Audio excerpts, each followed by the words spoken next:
welcome to the Bare Metal Cyber CISSP Prepcast. This series helps you prepare for the IEC squared CISSP exam with focused explanations and practical context. In this episode, we'll explore key security evaluation frameworks, specifically the Common Criteria, the Risk Management Framework, and the ISO and IEC security standards. These frameworks are essential tools that organizations use to assess and verify the security of their systems, ensure compliance with standards, and manage risk effectively. Whether you are securing an information system, validating a product for procurement, or ensuring compliance with industry benchmarks, these frameworks help define how security should be measured, maintained, and improved. Security evaluations are structured assessments that measure how well a system protects information, maintains confidentiality, and operates reliably under defined conditions. These evaluations help organizations identify vulnerabilities, validate controls, and demonstrate due diligence. They are often required by regulators, procurement officers, or internal auditors as part of certification or operational risk assessments. Let's begin with an overview of what a security evaluation actually entails. A security evaluation examines both technical and non-technical controls implemented within an information system.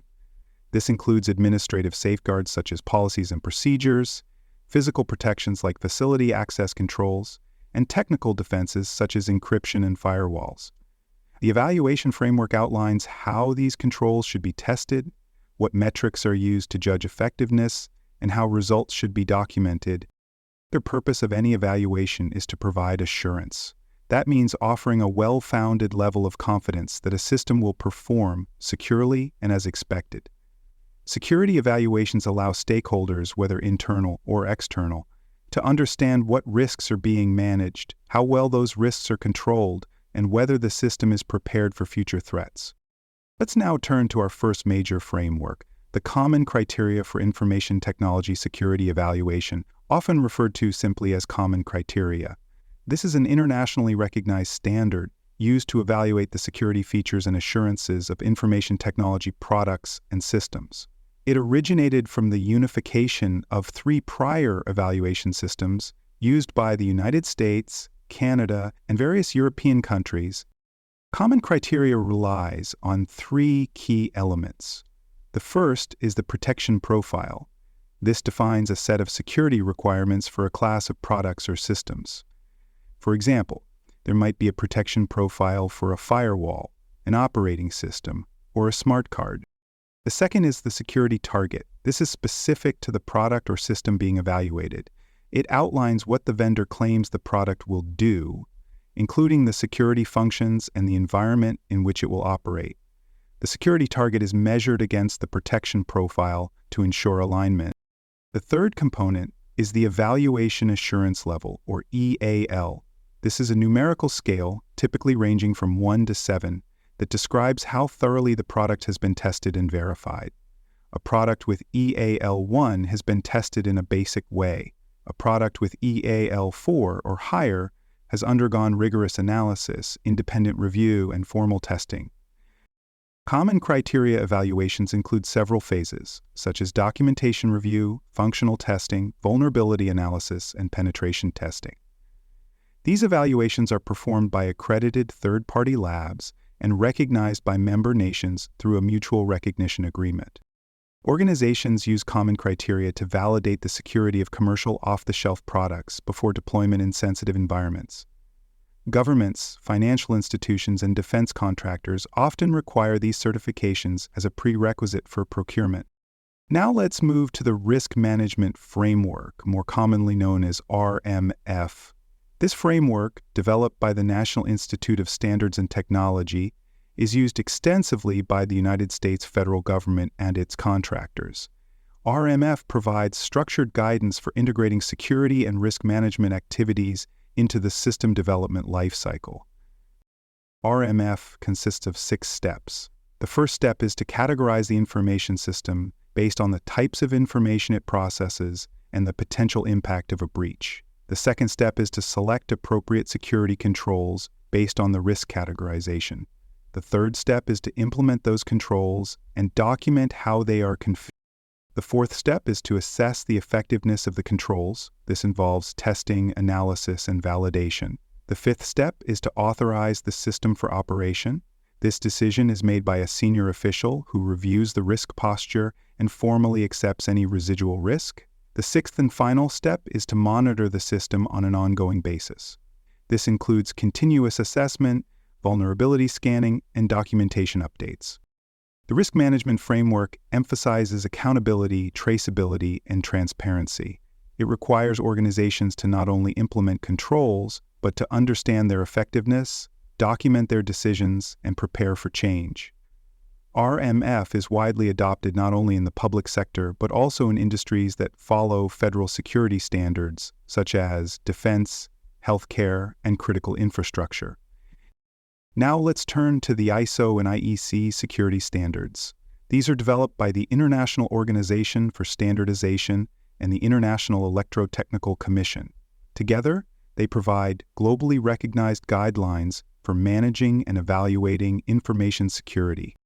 The most prominent of these is ISO IEC 27001. This standard defines how to establish, implement, maintain, and improve an information security management system. It provides a risk-based approach for protecting the confidentiality, integrity, and availability of information. ISO IEC 27002 complements the previous standard by offering best practices for implementing specific security controls.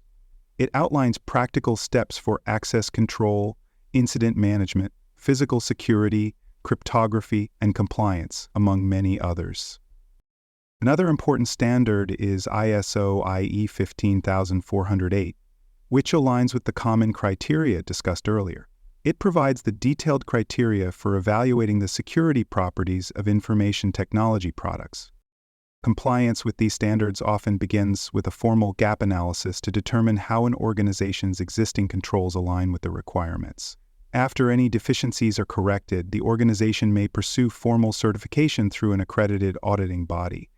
Certification helps demonstrate security maturity, fulfill customer requirements, and improve the organization's competitive standing in the global marketplace.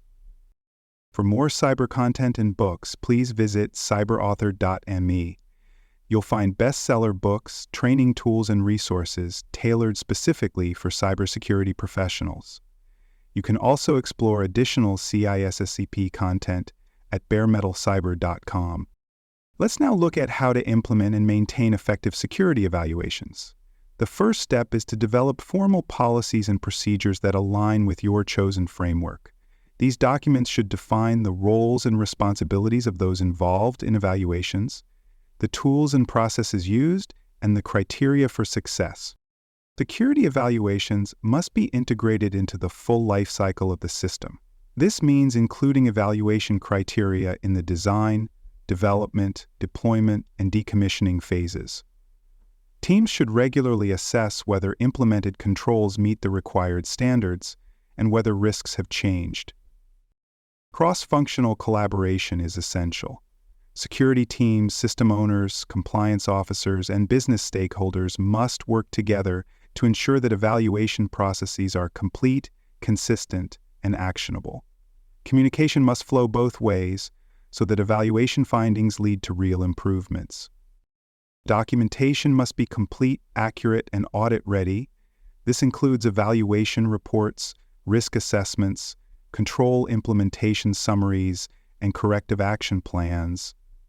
Review boards and external auditors may request these documents at any time. Let's close with the importance of continuous improvement. Security evaluations are not a one-time event. Threats evolve, business operations shift, and technology changes rapidly. Organizations must treat evaluations as part of an ongoing strategy to stay ahead of risk. That begins with regularly reviewing and updating your evaluation practices. Use threat intelligence, incident reports, and industry developments to inform changes. If a framework is updated, review your compliance and make adjustments. Audits and incident investigations are a great source of feedback. If a control failed during a real-world incident, ask why. Did the evaluation miss something? Was the risk underestimated? Use those insights to improve future evaluations. Training is vital. Everyone involved in the evaluation process, from assessors to system owners, must be kept up to date. Provide scenario-based training, tabletop exercises, and regular refreshers to keep teams sharp and aligned with standards. Stay proactive. Monitor for changes in evaluation requirements such as new ISO standards or updated federal guidelines. Consider how artificial intelligence, cloud computing, and emerging regulations affect your current frameworks. Plan for certification renewals and schedule assessments in advance. Thank you for joining the CISSP Prepcast by Bare Metal Cyber. Visit baremetalcyber.com for additional episodes, comprehensive CISSP study resources, and personalized certification support. Deepen your understanding of security evaluations, common criteria, RMF and ISO IEC, and will consistently support your journey towards CISSP certification success.